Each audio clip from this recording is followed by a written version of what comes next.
सत्ता गठबन्धन भित्रै बन्यो अर्को मोर्चा। सत्ता स्वार्थका लागि भएको गठजोडको औचित्यमाथि भने विज्ञको आशंका। कान्तिपुर समाचारमा आज अत्यधिक गर्मीले तराई मधेसमा सुक्न थाले पानीका स्रोतहरू। आज विश्व शरणार्थी दिवस। द्वन्द्वमा यौन हिंसा उन्मूलनको लागि अन्तर्राष्ट्रिय दिवस पनि आजै। झापाका 3वटा गाउँपालिकाले थाले फोहोरबाट ग्यास उत्पादन। अन्तर्राष्ट्रियमा बेलायतका पूर्व प्रधानमन्त्री बोरिस जन्सनले झुठो बोलेको सम्बन्धी प्रतिवेदन संसदबाट पारित। र खेलकुदमा क्यामरुन नरी क्वीन्स क्लब च्याम्पियनसिपको दोस्रो चरणमा। नमस्कार, अब मुख्य समाचार। पोखराको फेवा किनारका 493 संरचना अवैध ठहर। सीमा क्षेत्र 65 मिटर कायम। 1200 रोपनीमा बनेका सबै संरचना भत्काउन सर्वोच्चको आदेश। जलवायु परिवर्तन, आप्रवासन र द्वन्द्वले नेपाल जस्ता देश भोकमरीको जोखिममा। पश्चिम तराईमा 55% कम वर्षा हुने, सुक्खा सहन सक्ने धान रोप्न सिफारिस। 25 अर्ब अपेक्षा गरिएको वैदेशिक सहायता 1.5 अर्बमै सीमित। आयोजनामा ढिलाइ र जग्गा मुआवजा विवादले सहयोग घटेको जिकिर। आगामी वर्ष 50 अर्बको लक्ष्य। बेलायतका पूर्व प्रधानमन्त्री जन्सनले पटक पटक झुट बोलेको संसदको ठहर। प्रतिवेदनबारे पूर्व सूचना पाएपछि पहिल्यै राजीनामा दिएको खुलासा। र आइसिसी 1 दिवसीय विश्वकप छनौटमा नेपालले आज अमेरिकासँग खेल्ने। जिम्बाब्वेसँग पराजित नेपालले सुपर 6मा पुग्ने सम्भावना बलियो बनाउन जित्नै पर्ने दबाव।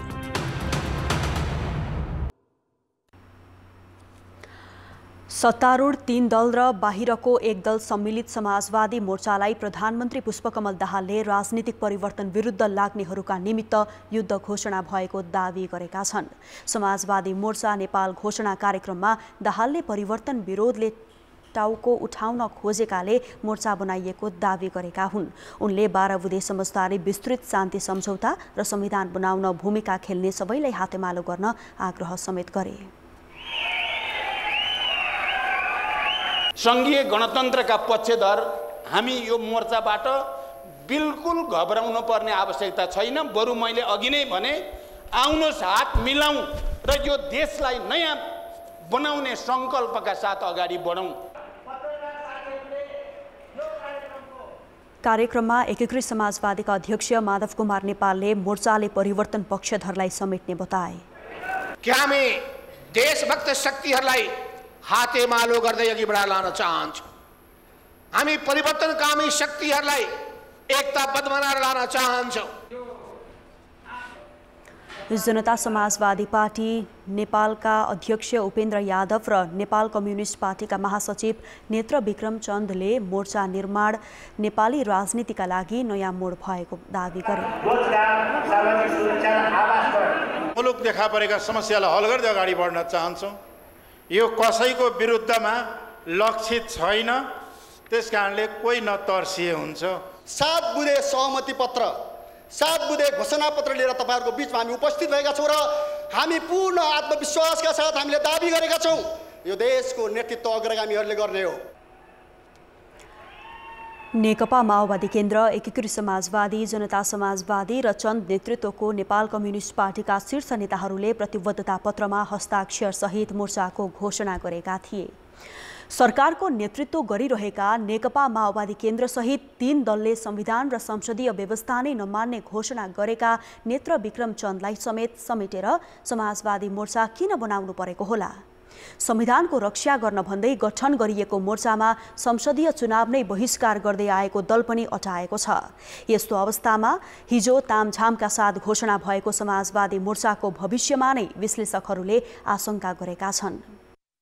नेपालमा राजनीतिक दलहरूलाई राजनीति आफ्नो पकडमा राख्न जसरी पनि मिल्नु वा मोर्चा बनाएर आफ्नो शक्ति बढाउने प्रयास गर्नु नौलो होइन। अहिले पनि माओवादी केन्द्र, जसपा, एकीकृत समाजवादी र नेत्र विक्रम चन्द नेतृत्वको नेकपाले समाजवादी मोर्चा गठन गरेका छन्, जसको राजनीतिक पृष्ठभूमि र उद्देश्य नै फरक किन नहोस्।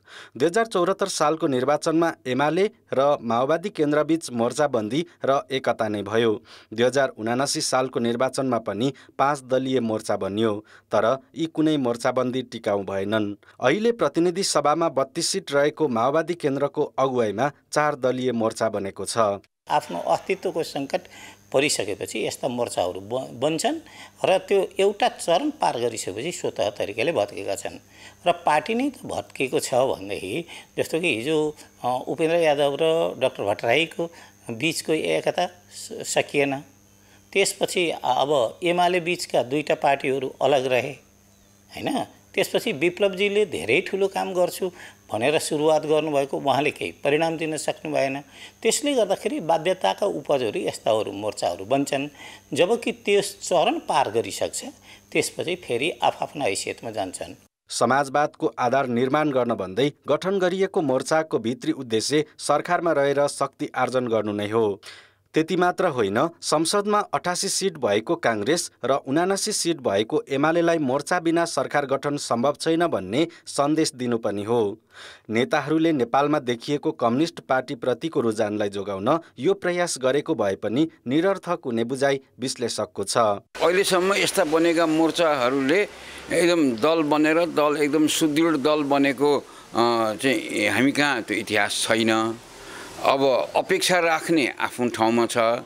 अब यो कुरा चाहिँ के हो भने घटनाक्रम कसरी अगाडि बढ्छ त्यसैमा भर पर्छ।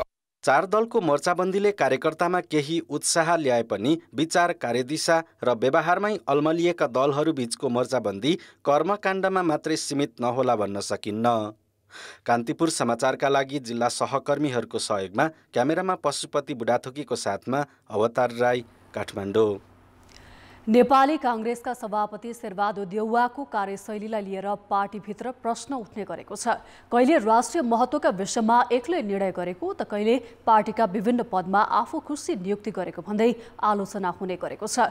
केन्द्रीय समितिको बैठक नराखेकोदेखि भातृ सङ्गठनहरूलाई अस्तव्यस्त बनाएकोसम्म सभापति देउवामाथि आरोप लाग्ने गरेको छ। पछिल्लो समयमा पार्टीका महामन्त्रीहरूले नै देउवाको कार्यशैली र क्षमतामाथि प्रश्न उठाउँदै मार्ग प्रशस्त गर्नुपर्ने सम्मका अभिव्यक्ति दिन थालेका छन्। देउवाले पार्टीलाई बलियो बनाउँदै लगेको दावी गरिरहँदा पदाधिकारीहरूले नै किन उनको क्षमतामाथि प्रश्न उठाएका हुन् त? काङ्ग्रेस सभापति शेरबहादुर देउवाले पार्टीमा एकलौटी निर्णय गर्ने गरेको असन्तुष्टि पक्षको आरोप छ। तत्कालीन प्रधानमन्त्री केपी शर्मा ओलीले प्रतिनिधि सभा विघटन गर्दा देउवा नरम देखिएका थिए। यस विषयमा पार्टीभित्र चलेको छलफलमा देउवाले निर्वाचनमा जान सकिने अभिव्यक्ति दिएका थिए। दोस्रो पटक संसद पुनर्स्थापनापछि भने उनी माओवादी केन्द्र तथा एकीकृत समाजवादीको जोड बलमा प्रधानमन्त्री बन्न तयार भए।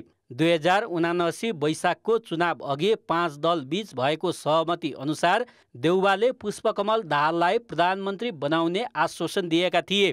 तर चुनावपछि बोली फेर्दा पुस 10 गते पुष्पकमल दाहाल एमालेसँग मिले र प्रधानमन्त्री बने, जसलाई देउवाको अदूरदर्शिताका रूपमा अर्थ्याउने गरिएको छ। जेका निम्ति पार्टी लडेको, जुन दर्शन, मूल्य र मान्यता देशले अंगीकार गर्नुपर्छ भनेर पार्टीले भनेको, त्यही कुरा पार्टीभित्र लागू नहुँदा त टिका टिप्पणी हुने, असन्तोष हुने स्थिति त भइहाल्छ नि। सभापति देउवाले माओवादीलाई विश्वासमा लिन नसक्दा काङ्ग्रेसले सङ्घमा मात्र होइन 7वटै प्रदेशमा सत्ता गुमाउनु परेको थियो। सबैतिर सरकार गुम्ने अवस्था आउँदा पनि सभापति देउवाले बैठक राखेर पदाधिकारी तहमा छलफल गर्न आवश्यक ठानेनन्। पछि एमालेबाट माओवादी केन्द्र बिच्किएपछि बल्ल सरकारमा काङ्ग्रेस सहभागी भयो। तर सरकारमा सहभागी हुने मन्त्रीको नाम तयार गर्दा देउवाले पार्टीमा छलफलसम्म नगरेको आरोप लाग्यो। नक्कली भुटानी शरणार्थी प्रकरणमा आफ्नै नेता पक्राउ पर्दा पनि सभापति देउवाले प्रतिक्रिया दिएनन्। पार्टी पदाधिकारीले पटक पटक बैठक राख्न माग गर्दा पनि उनले बेवास्ता गर्दै आएका छन्। 10 महिनादेखि केन्द्रीय समिति बैठक बोलाएका छैनन्। भातृ तथा शुभेच्छुक संस्था तदर्थको भरमा चलेका छन्। लामो समय पनि भयो केन्द्रीय कार्य समितिको मिटिङ भएको छैन, धेरै सङ्गठनहरू बनाएका छैनन् हैन, निर्वाचन पछिका धेरै मिटिङहरू बसेका छैनन्। पार्टी सञ्चालनमा देउवाले एकलौटी गरेको र कार्यक्षमता कमजोर भएको आरोप लागिरहँदा देउवा निकट नेता भने उनको बचाउ गरेका छन्।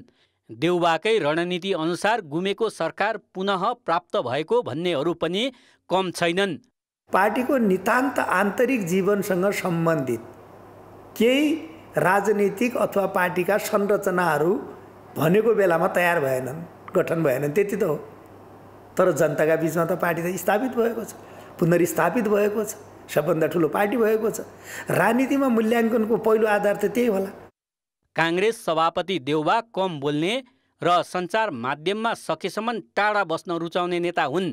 उनी अहिले पार्टीमा समेत लोकतान्त्रिक अभ्यासमा कमजोर देखिएका छन्। यही कारण अहिले काङ्ग्रेसभित्र उनको आलोचना बढ्दै गएको छ। कान्तिपुर समाचारका लागि क्यामेरामा विनोद कोजुका साथ पर्वतराज घिमिरे, काठमाडौँ। सर्वोच्च अदालतले पोखराको फेवाताल किनार आसपासमा बनेका 493वटा संरचना अवैध भएको ठहर गरेको छ। फेवातालको सीमा क्षेत्र 65 मिटर कायम गर्दै सर्वोच्चले त्यहाँ बनेका सबै संरचना भत्काउन आदेश दिएको हो। सर्वोच्चले फेवा किनारदेखि 65 मिटरसम्म 1200 रोपनी जग्गा अतिक्रमण गरेर बनाइएका स्थायी र अस्थायी संरचना हटाउन संघीय सरकार, पोखरा महानगरपालिका र सम्बद्ध निकायका नाममा आदेश जारी गरेको हो। न्यायाधीश कुमार रेग्मी र हरिप्रसाद फैयालको संयुक्त इजलासले किनारदेखि 65 मिटर परसम्मको भाग फेवातालकै भएको ठहर गरेको छ। अहिले ताल वरिपरि 65 मिटर भित्र 1200 रोपनी जग्गा व्यक्तिको नाममा छ। सर्वोच्च अदालतले 2075 साल वैशाख 16 मई 2030 सालमा मापदण्ड मिचेर बनाइएका संरचना भत्काउन आदेश दिएको थियो। तर सर्वोच्चको आदेश कार्यान्वयन गर्नुको साटो तत्कालीन महानगर प्रमुख मानबहादुर जेसी नेतृत्वको कार्यपालिका बोर्डले फेवातालकै मापदण्ड घटाएर 30 मिटर बनाएको थियो। फेवा किनारमा 65 मिटर सीमा क्षेत्रको मापदण्ड 2076 सालकै हो। त्यसयता पनि सर्वोच्चको आदेश लत्याउँदै फेवा किनारमा संरचना बन्ने क्रम रोकिएको छैन। महानगरको अध्ययन टोलीले यस अघिका संरचना र जग्गाको मूल्य सरकारी मूल्याङ्कन अनुसार 10 अर्ब र चलन चल्ती अनुसार 40 अर्ब भन्दा बढीको निकालेको छ। तत्कालीन राजा वीरेन्द्रको पालामा 2030 साल मङ्सिर 15 गते पोखरा नगर योजनालाई स्वीकृत गर्दा सरकारले पहिलो पटक फेवातालको मापदण्ड तोकेको थियो। सर्वोच्चको हिजोको फैसलाले फेवाताल संरक्षणको बाटो खुलेको संरक्षण कर्मीले बताएका छन्। महानगरपालिका प्रमुख धनराज आचार्यले सर्वोच्चको लिखित फैसला आएपछि कार्यान्वयन गर्ने बताए। विश्वव्यापी जलवायु परिवर्तन, बढ्दो आप्रवासन तथा द्वन्द्वले नेपाल जस्ता देश समेत निकट भविष्यमै भोकमारीको जोखिममा पर्न सक्ने एक अध्ययनले देखाएको छ। अन्तर्राष्ट्रिय खाद्य नीति अनुसन्धान संस्था इफ्री, साक, बिमस्टेक लगायतका संस्थाले हिजो काठमाडौँमा नेपाल सरकारका प्रतिनिधि समेतको रोहबरमा सार्वजनिक गरेको विश्व खाद्य प्रतिवेदनमा 45 देशका 20 करोड मानिसले अहिले पनि चाहे जति खाद्यान्न पाउन नसकेको उल्लेख छ। प्रतिवेदनले भविष्यका लागि तत्काल जलवायु परिवर्तनसँग जुझ्ने कृषि प्रणाली विकास गर्न नसके नेपाल जस्ता देशले पनि भोकमरीको सङ्कट भोग्नुपर्ने औल्याएको हो। सन् 2021 सम्म 76 करोड मानिस कुपोषित रहेको तथ्याङ्क यस अघि नै सार्वजनिक अध्ययन प्रतिवेदनमा उल्लेख गरिएको छ। जबकि सन् 2014 मा यस्ता मानिसको संख्या 57 करोड थियो। यो जलवायु परिवर्तनको असर लगायतका कारण भएको दावी प्रतिवेदनले गरेको छ। Climate effects, but it's one of the most important region, in terms of like it totally is endowed with all the natural resources, etc. So how do we strengthen that? That's more important, So to build that resilience, in terms of how do we move towards more climate smart agriculture to increase the productivity, then the whole value chain starts. That's more important for Nepal. Covid महामारी लगतै खाद्य, इन्धन र मलको मूल्य बढेकाले नेपाल जस्ता देशमा पनि खाद्यान्नको मूल्य 32% वृद्धि भएको थियो। प्रतिवेदनले जलवायु परिवर्तनकै कारण सन् 2050 सम्म थप 7 करोड 2 लाख मानिस कुपोषित हुने प्रक्षेपण गरेको छ। We have to develop an agricultural system, a food system which is much more resilient, okay?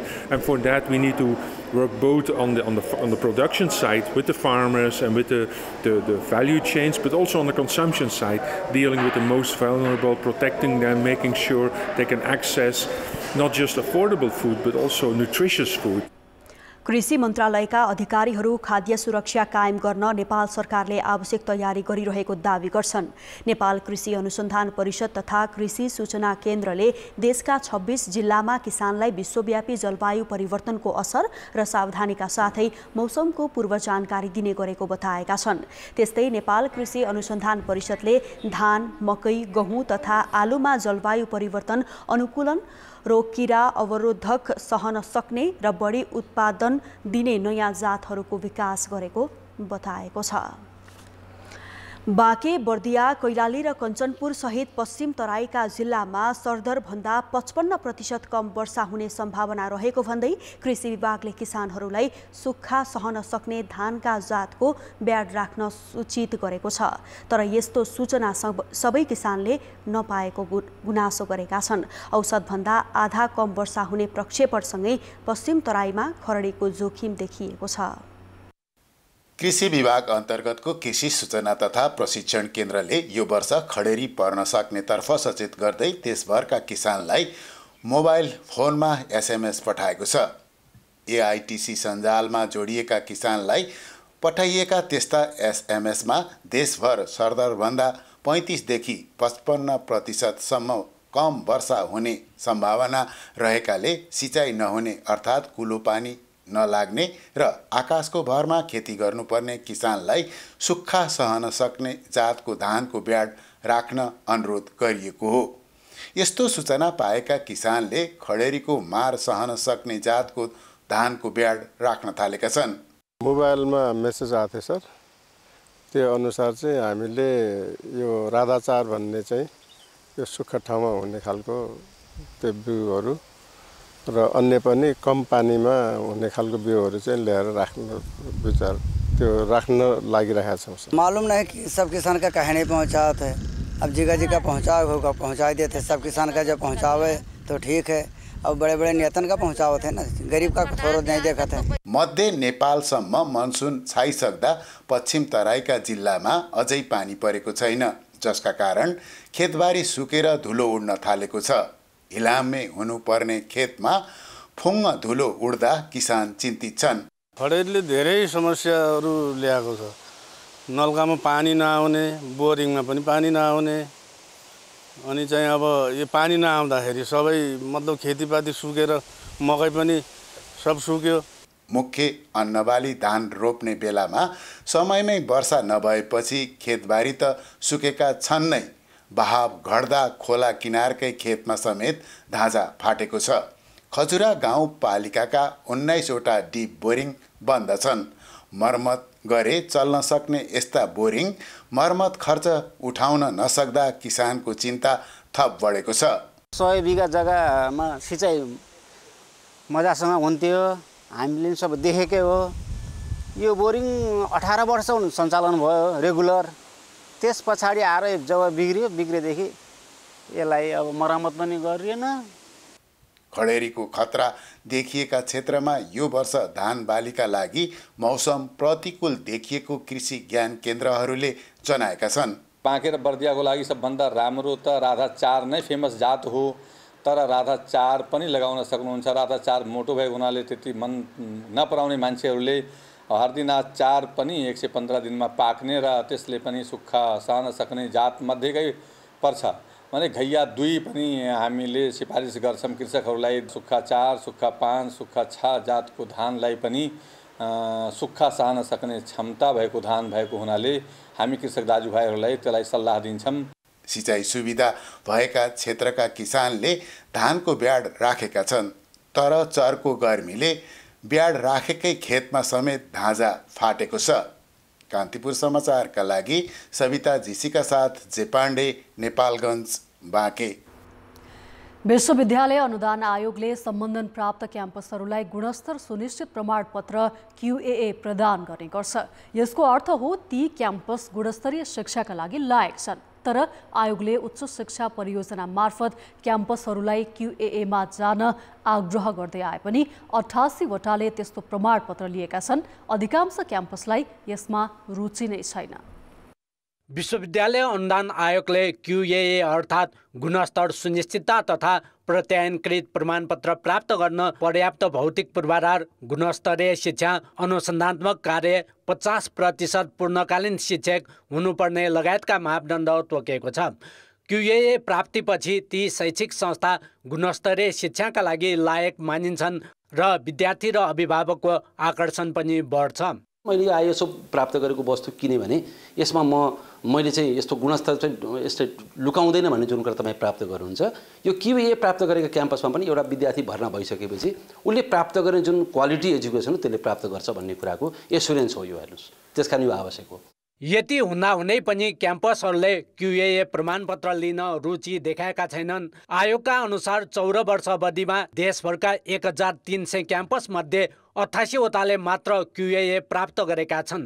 QAA पछि त्यस्ता क्याम्पसहरूले नयाँ कार्यक्रम, पाठ्यक्रम निर्माण, परीक्षा सञ्चालन तथा मूल्याङ्कन जस्ता कार्य स्वायत्त रूपमा गर्न पाउने व्यवस्था छ। आयोगले त्यस्ता क्याम्पसलाई विद्यार्थीको मूल्याङ्कनका आधारमा 25 लाखदेखि 8 करोड रुपियाँसम्म अनुदान दिने गरेको छ। त्यो सर्टिफिकेटले त उनीहरूलाई के भन्छ भने अब उनीहरू आफ्नो प्रोग्राम पनि चलाउन सक्छन्, परीक्षा पनि लिन सक्छन्, उनीहरूले चाहिँ डिग्री अवार्ड पनि गर्न सक्छन्। सामान्यतः एक्रेडिटेसनको माने चाहिँ यो हो। तर हाम्रो के भइरहेछ भने एक्रेडिटेसन लिने जन विश्वविद्यालयतिर चाहिँ आकर्षित हुने नयाँ नयाँ कार्यक्रमको लागि आफै कार्यक्रम बनाउनुतिर नलाग्ने कि विश्वविद्यालयले कतिखेर कार्यक्रम लिन्छ भनेर एक्रेडिटेसन लिन आउने। QAA प्राप्तिपछि स्वदेशमा मात्र होइन विदेशमा समेत ती शिक्षण संस्थाप्रतिको विश्वसनीयता बढ्छ नै रोजगारीका अवसर समेत सहजै पाउने विज्ञहरू बताउँछन्। उत्पादित विद्यार्थीहरू एउटा गुणस्तरीय हुने भयो, अन्तर्राष्ट्रिय जगतमा चाहिँ ट्याकल गर्न सक्ने भयो, प्रतिस्पर्धा गर्न सक्ने भयो र त्यसकारण त्यस्ता विद्यार्थीहरूले आफ्नो देशभित्र र विदेशमा समेत उनीहरूले सजिलै तरिकाबाट आफ्नो रोजगारी प्राप्त गर्न सक्छ। शिक्षण संस्थाहरूले QAA प्रमाणपत्र हरेक 5 वर्षमा नवीकरण गर्नुपर्ने भएकाले प्राप्त उपलब्धि जोगाइराख्नु पनि उत्तिकै चुनौतीपूर्ण छ। तर क्याम्पसहरूले नै यस्तो महत्त्वपूर्ण प्रमाणपत्र प्राप्त गर्न किन रुचि देखाएनन्? विश्वविद्यालय अनुदान आयोगले गम्भीर रूपमा चासो लिनुपर्ने देखिन्छ। कान्तिपुर समाचारका लागि रूपन्देहीबाट अमृता अनमोल र क्यामेरामा विकास जोशीका साथ नारायण किलम्बु, काठमाडौँ। समाचार अझै बाँकी छन्। चिकित्सक शिक्षा ऐनको दफा 38मा निशुल्क वा छात्रवृत्तिमा अध्ययनपछि सरकारले खटाएको दुर्गममा 1 वर्ष र सुगममा 1 वर्ष काम गर्नुपर्ने व्यवस्था छ। तर छात्रवृत्तिमा अध्ययन गर्ने अधिकांश विशेषज्ञ चिकित्सक दुर्गममा जाने गरेका छैनन्। स्वास्थ्य मन्त्रालयका अनुसार 2077मा 247 विशेषज्ञ चिकित्सक उत्पादन भएकोमा 43% त बागमती प्रदेशमै बसेका छन्। दुर्गम मानिएका कर्णालीमा 4 र सुदूरपश्चिममा 3% मात्र विशेषज्ञ चिकित्सक पुगेका छन्। यसैगरी 2078मा 219 विशेषज्ञ चिकित्सक उत्पादन भएकोमा 24% बागमती, 6% सुदूरपश्चिम र 5% कर्णालीमा पुगेका छन्। 2079मा पास भएका 155 मध्ये 23% बागमती तथा 9% सुदूरपश्चिम र 3% मात्र कर्णाली पुगेका छन्। अझ दुर्गम पुगेकाहरू समेत रमाना लिएर सुगममा आउने प्रवृत्ति बढ्दो छ। स्वास्थ्य मन्त्रालयले विशेषज्ञ चिकित्सकलाई अध्ययनपछि दुर्गममा खटाउने गरे पनि सुगममा सार्न दबाव आउने गरेको जनाएको छ। प्रदेशको 21% हो कुल जनसङ्ख्या, तर स्वास्थ्यकर्मी रहने जनसङ्ख्या चाहिँ 2/3 जस्तो हुने भयो। विशेष गरी पछिल्लो संशोधन चाहिँ अत्याधिक बागमतीका लागि हुने गर्छ। यसमा चाहिँ हामीलाई अत्याधिक प्रेसर आउँछ बागमतीमा रहनका लागि र हामी विशेष गरी चिकित्सा शिक्षा ऐनको मर्ममा जुन देशभर स्वास्थ्यकर्मीहरू पुगुन् भन्ने हिसाबमा चाहिँ प्रयासरत चाहिँ छ। MD MS गरेका विशेषज्ञ चिकित्सक सुविधाको अभावका कारण दुर्गममा जान मान्दैनन्। विज्ञहरूले भने दुर्गममा चिकित्सक पुर्याउन मन्त्रालयले समेत कडाई गर्न नसकेको बताएका छन्। स्वास्थ्य मन्त्रालयले अथवा प्रदेश स्वास्थ्य मन्त्रालयले चाहिँ ती चिकित्सकहरू पढ्दै 2-3 वर्षको टाइममा चाहिँ एउटा राम्रो प्लानिङ गरेर चाहिँ यो लेभल पढेको चाहिँ चिकित्सक आउँदैछ, उसलाई यी कुराहरू चाहिन्छ भनेर चाहिँ एउटा राम्रो योजना चाहिँ तर्जुमा गरेर चाहिँ लागू गरेको भए चाहिँ यो समस्या आउँदैन थियो। सरकारले एकजना विशेषज्ञ चिकित्सक उत्पादन गर्न करिब 23 लाख खर्च गर्छ। स्वास्थ्य मन्त्रालयका अनुसार छात्रवृत्तिपछि कबुलियतनामा अनुसार काम नगरेका 2 जनाले हालै अध्ययन अवधिको दोब्बर रकम अर्थात् करिब 46 लाख तिरेका छन्। अब जनमतमा हाम्रो प्रश्न छ, छात्रवृत्तिमा अध्ययन गरेका चिकित्सकहरू दुर्गममा जान नमान्नुलाई के भन्ने? ए फितलो निगरानी, बी दायित्व बोध अभाव र सी सेवा सुविधा नभएर। जनमतको अन्तिम परिणाम आज साँझ 8 बजेको कान्तिपुर समाचारमा प्रसारण गर्नेछौँ। कृपया NEWS न्युज स्पेस AB वा C टाइप गरी 34001 मा SMS गरी आफ्नो मत व्यक्त गर्नुहोला। देशका सबै साना ठुला सहरमा फोहोर व्यवस्थापन अहिले प्रमुख समस्या बनेको छ। जथाभावी फ्याँकिँदा सहरको प्रदूषण बढाउने, त्यही फोहोरबाट मोहर कमाउने भन्दै सरकारी तथा गैर सरकारी स्तरबाट प्रयास नभएका पनि होइनन्, तर त्यस्ता आयोजना सफल भने हुन सकेका छैनन्। त्यसैको एउटा उदाहरण हो झापाको कन्काई नगरपालिकामा सञ्चालित नवीकरणीय ऊर्जा परियोजना। झापाबाट रमा दाहालले तयार पारेको यो रिपोर्ट। झापाका बिर्तामोड, अर्जुनधारा र कन्काई नगरपालिकामा उत्पादन भएको फोहोरबाट ग्यास निकाल्न भन्दै कन्काई नगरपालिका 2 मा प्लान्ट बनाइएको छ। नवीकरणीय ऊर्जा तथा फोहोर मैला व्यवस्थापन कम्पनी स्थापना गरेर यी 3 वटा स्थानीय तहले बायोग्यास उत्पादन गरेका छन्। उत्पादित ग्यास पाइपबाट कन्काई नगरका 800 घरमा पुर्याउने कम्पनीको योजना छ, तर पाइपलाइन विस्तार गर्न बजेट जुटाउन नसक्दा यहाँ उत्पादित ग्यास यत्तिकै बालेर फाल्नु परेको छ। विदिन 6 मन्थमै हामीले पाइपलाइन आदि इत्यादि कामहरू गर्न सक्छौँ यदि हामीले पर्याप्त रूपमा फन्ड पाएको अवस्थामा। विश्व बैंक 3 वटा स्थानीय तह र निजी क्षेत्रको समेत गरी 22 करोड रुपैयाँ भन्दा बढी लगानी भइसकेको यो परियोजनाका लागि अपुग रकम स्थानीय तह र केन्द्र सरकारले बिहोर्ने सम्झौता भए पनि सरकारले सम्झौता अनुरूप रकम विनियोजन नगर्दा पाइपलाइन विस्तारको काम अघि बढ्न नसकेको हो। केन्द्रको उपेक्षामा परेको यो आयोजनाका लागि बाँकी रकमको जोह गर्न स्थानीय तहहरू अग्रसर देखिए पनि आवश्यक बजेट जुटाउन सक्ने अवस्था छैन। यो वर्ष हामीले ठुलो आशा गरेका थियौँ पाइपलाइनको निमित्त चाहिँ त्यो करिब 5 करोडको लागतमा पाइपलाइनको कार्यक्रम थियो। त्यसको निमित्त जम्मा 20 लाख रुपियाँ मात्रै हामीलाई प्राप्त भएको छ र हामीले अब हाम्रो चाहिँ कार्यदिशा परिवर्तन गर्नुपर्छ कि जस्तो हामीलाई लागिरहेको छ। त्यसको आर्थिक अवस्था अलिक अप्ठ्यारै भएको कारणले सरकारले उपलब्ध गराउन सकेको छैन र हामी आर्थिक सपेटामा छौँ। दैनिक 40 टन फोहोरबाट 1400 देखि 1600 मिटर क्युब ग्यास उत्पादन गर्ने यो ग्यास प्लान्टबाट परीक्षण उत्पादन भएको ग्यास हाल दैनिक बालेर खेर फाल्नु परेको छ। सार्वजनिक निजी साझेदारी अवधारणा अन्तर्गत कन्काईमा निर्मित ग्यास प्लान्ट सञ्चालनका लागि 3 वटै स्थानीय तहले रणनीतिक योजना बनाउन जरुरी छ। कान्तिपुर समाचारका लागि रमा दाहाल, झापा। बझाङका हिमाली भेगमा यार्सा सङ्कलन गर्न गएकाहरू घर फर्किने बेलासम्म पनि हिउँ नपग्लेपछि बाटैमा अलपत्र परेका छन्। अघिल्लो वर्षहरूमा वैशाखको दोस्रो सातातिर यार्सा टिपेर फर्किसक्ने सङ्कलकहरू यो वर्ष भने हिउँ पग्लेला र यार्सा खोजौँला भनेर 2 महिनादेखि पाल रुँगेर बसिरहेका छन्। 2 महिनादेखि हिमाली भेगमा रहेका उनीहरूमध्ये अधिकांशले अहिलेसम्म एउटा पनि यार्सा भेटाउन सकेका छैनन्। कतिपयले यार्सा टिपेर तिर्ने शर्तमा ऋण खोजेर लेकमा रासन लगेका छन्। उनीहरूमा ऋण कसरी तिर्ने भन्ने चिन्ता बढेको छ। जेठ अन्तिमतिर यार्सा टिपेर घर फर्किने र असारमा खेतीको काम गर्ने उनीहरू समयमै घर फर्किन पाएका छैनन्। यार्सा सङ्कलनका लागि अहिले जिल्लाभित्र र बाहिरका गरी 25,000 हाराहारी मानिसहरू बझाङका साइपाल, सुरमा, 26 पाथिभेरा गाउँपालिका र बुङ्गल नगरपालिकाका विभिन्न लेकाले भेगमा पुगेको स्थानीय तहको तथ्याङ्क छ। आर्थिक र अन्तर्राष्ट्रिय समाचार अझै बाँकी छन्। सरकारले चालु आर्थिक वर्ष 25 अर्ब वैदेशिक सहायता पाउने अपेक्षा गरे पनि 1 अर्ब 50 करोड मात्र प्राप्त भएको छ। अर्थ मन्त्रालयले चालु आर्थिक वर्षको हालसम्म 1.5 अर्ब मात्र सहयोग पाएको जनाएको हो, जबकि गत आर्थिक वर्ष 27 अर्ब 35 करोड 48 लाख वैदेशिक अनुदान प्राप्त भएको थियो। वैदेशिक सहायताबाट सञ्चालित पुराना आयोजनाहरूको काम समयमै नसकिएको र स्थानीय स्तरबाट जग्गा प्राप्तिमा समेत समस्या आउने गरेकाले यस वर्ष कम सहयोग प्राप्त भएको अर्थ मन्त्रालयले जनाएको छ। हामीले आउने भनेर एग्रिमेन्ट भइसकेको पैसा पनि हाम्रा कतिपय यो चाहिँ कार्यान्वयनमा रहेका हाम्रा कमी कमजोरीको कारणले गर्दाखेरि सहायता परिचालनमा भएको। सरकारले आगामी आर्थिक वर्षका लागि 2 खर्ब 12 अर्ब ऋण र 49 अर्ब 94 करोड वैदेशिक सहयोग प्राप्त हुने अपेक्षा गरेको छ। गत आर्थिक वर्षमा नेपालले कुल 1 खर्ब 30 अर्ब 70 करोड रुपियाँ वैदेशिक ऋण लिएको थियो।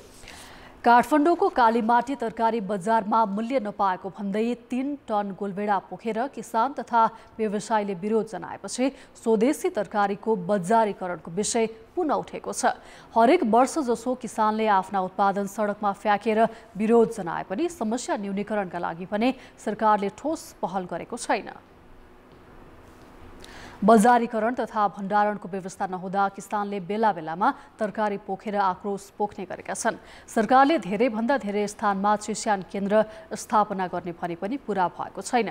अहिले देशभर 31 वटा मात्र चिस्यान केन्द्र छन्। यी चिस्यान केन्द्रमा पनि 80% आलु भण्डारणमा सीमित छन्। तरकारी भण्डारण गर्ने त अत्यन्त न्यून छन्। अहिले किसानले सडकमा पोखेको गोलभेडा त चिस्यान केन्द्रमा लामो समयसम्म राख्नै नमिल्ने विज्ञ बताउँछन्। प्रदेशको मन्त्रालयले, केन्द्रीय मन्त्रालयले र विभिन्न प्रोजेक्टहरूले पनि चिस्यान केन्द्रको लागि चाहिँ अनुदान दिने र किसानहरूलाई अथवा कोअपरेटिभहरूलाई त्यसमा चाहिँ प्रोत्साहन गर्ने गरेर थुप्रै चिस्यान केन्द्रहरू बनेका हुन्, नबनेका होइनन्। तर त्यो चिस्यान केन्द्रमा पनि समस्या आयो। के समस्या आयो भनेपछि तपाईँको पहिलो कुरो त के छ भने चिस्यान केन्द्र कस्तो ठाउँमा बनाउनु पर्ने थियो, कुन बालीको लागि चाहिँ त्यो चिस्यान केन्द्र तोकिएको हो, त्यो बालीको चाहिँ सरप्लस कति हुन्छ।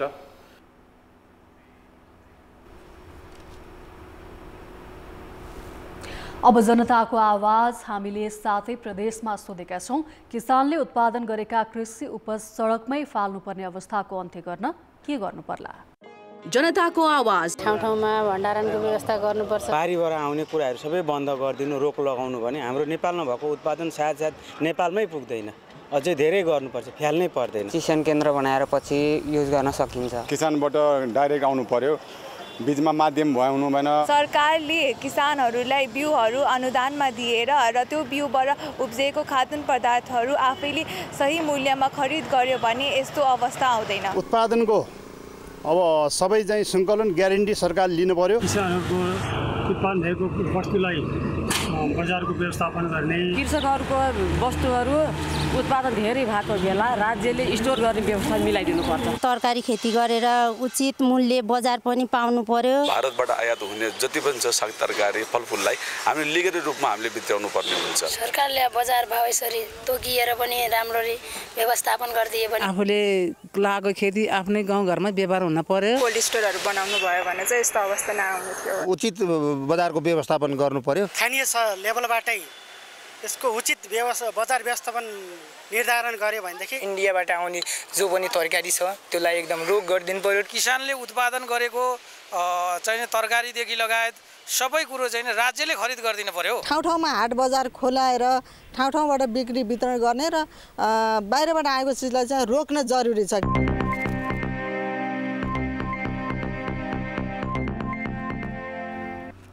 अब अन्तर्राष्ट्रिय समाचार। बेलायतको संसदले बारम्बार झुटो बोलेको अभियोगमा पूर्व प्रधानमन्त्री बोरिस जोन्सनलाई दण्डित गर्न सिफारिस गरेको छ। सन् 2020 र 2021मा कोभिड महामारीका बेला उनी कानुन विपरीतका भोजहरूमा सामेल भएको, तर त्यसबारे बेलायतको संसदलाई झुटो बोलेको निष्कर्ष संसदको तल्लो सदनले निकालेको छ। हाउस अफ कमन्सले हिजो मतदान गर्ने क्रममा जोन्सनलाई दण्ड दिनुपर्ने निष्कर्ष सहितको प्रिभिलेज समितिको प्रतिवेदनलाई 354 मतले अनुमोदन गरेको छ। यसले जोन्सनको सांसद सुविधा रद्द गर्ने निष्कर्ष पनि निकालेको छ, तर उनले यो कारबाही हुने सुइको पाएर 11 दिन अगावै सांसद पदबाट राजीनामा दिएका छन्। नत्र उनलाई संसदले 90 दिनको निलम्बन गर्ने सिफारिस थमाउने थियो। आम नागरिक महामारीको कडा आचरणमा बस्नुपर्ने, तर उच्च नेतृत्वको भने प्रोटोकल उल्लङ्घन गरेको भन्दै त्यस बखत जनआक्रोश बढेको थियो। जोन्सनकै दलकी नेत्री थेरेसा मेले कानुन सबैलाई एकनास हुने बताएकी छन्। जोन्सनले भने आफूलाई मात्र निशाना बनाएको दावी गर्दै आएका छन्। मतदानका बेला प्रधानमन्त्री ऋषि सुनक भने संसदमा अनुपस्थित थिए। समाचार अझै बाँकी छन्। खेलकुद समाचार। कान्तिपुर खेलकुद समाचारमा स्वागत छ। जिम्बाब्वेमा जारी आइसिसी एकदिवसीय विश्वकप ग्लोबल छनौटमा नेपालले अमेरिकासँग प्रतिस्पर्धा गर्दैछ। पहिलो खेलमा जिम्बाब्वेसँग 8 विकेटले हारेको नेपाल अमेरिकालाई पराजित गर्दै पुनः आगमन गर्ने लक्ष्यमा हुनेछ। नेपाल र अमेरिका बीचको खेल दिउँसो 12:30 बजे हरारे क्रिकेट मैदानमा हुनेछ। लिग 2 प्रतिद्वन्दी अमेरिका विरुद्ध जित दर्ता गर्दै नेपाल प्रतियोगितामा अङ्कको खाता खोल्न चाहन्छ। यसअघि पहिलो खेलमा नेपाल घरेलु टोली जिम्बाब्वेसँग 8 विकेटले हारेको थियो। सो खेलमा कुशल भुर्तेलले 49 र आसिफ शेखले बनाएको 66 रनको अर्धशतकीय पारीको मद्दतमा नेपालले जिम्बाब्वेलाई 291 रनको लक्ष्य दिएको थियो। आजको खेलमा पुनरागमन गर्ने हो भने नेपालले बलिङ र फिल्डिङमा सुधार गर्नुपर्ने आवश्यक छ। यता अमेरिकाले पनि आफ्नो पहिलो खेलमा वेस्ट इन्डिजसँग 39 रनको पराजय बेहोरेको थियो।